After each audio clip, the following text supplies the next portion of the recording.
हाँ मुठियावस पीछे में खोद दहला तू देखत रहला का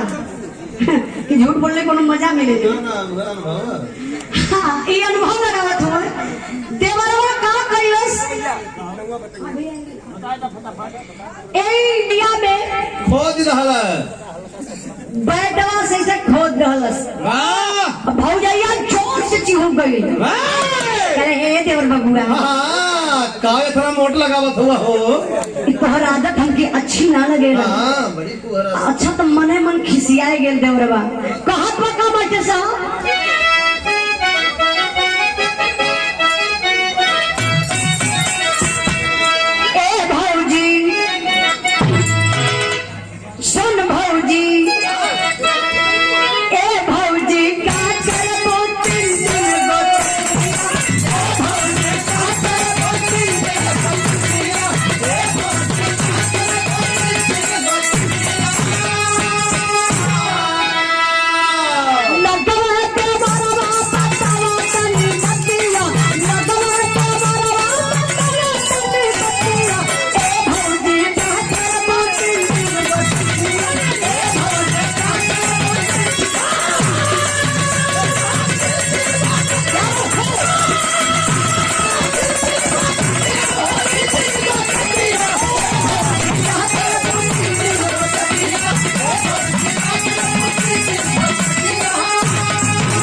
इलाहाबादी की जनपुरे के बटे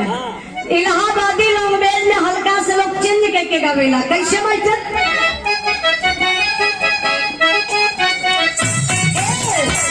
उड़ती चिड़ैया कहे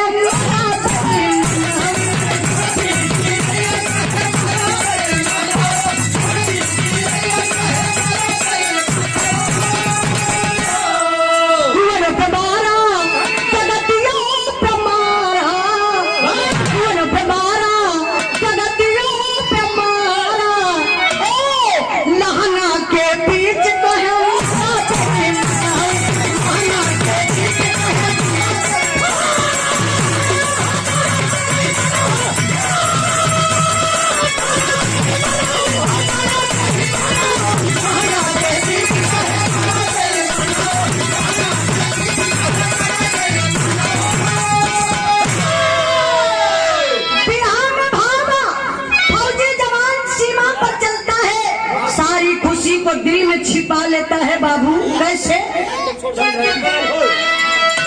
चलती है फौजी फौजी आई में